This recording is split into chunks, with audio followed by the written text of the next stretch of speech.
खुलता कळी खुलेना या मालिकेत नुकत्याच प्रक्षेपित झालेल्या एका भागामध्ये मोनिका अखेर शुद्धीत आलीये। त्यामुळे विक्रांतसह त्याची आत्या मानसी आणि दळवी कुटुंबियाने सुटकेचा श्वास सोडलाय। मात्र मोनिका शुद्धीत येण्यामागे तिच्या बाळाचा स्पर्श खूप महत्त्वाचा ठरतो। मात्र मोनिका शुद्धीत येताच ती आपल्या बाळाला जवळ घेण्यास नकार देते। त्यामुळे विक्रांत आणि मानसी देखील हैराण होतात। मोनिका दोघांना सांगते, आज या बाळामुळेच माझ्यावर नामुष्की ओढवलीये। जेव्हा विक्रांतची आई मोनिकाच्या वॉर्डमध्ये येते आणि मोनिका आपल्या बाळाला जवळ घेण्यापासून अडवत असल्याचं पाहते, त्यावेळी तिला सुद्धा आश्चर्य वाटतं की मोनिका असं का करते। विक्रांत आणि मानसी तिला सांगतात, मोनिका अजूनही अशक्त असल्यानं तिला काहीच भान नाहीये। विक्रांतच्या आत्याला जेव्हा हे कळतं तेव्हा मोनिकाच्या या वागण्यावरती ती कमालीची संतापते।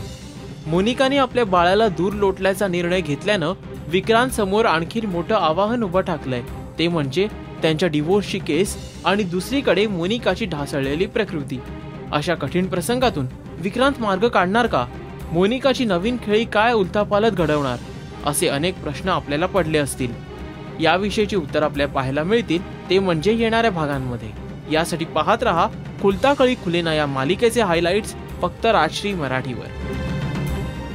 नमस्कार, मी उपेंद्र लिमये। Please subscribe Rajshri Marathi.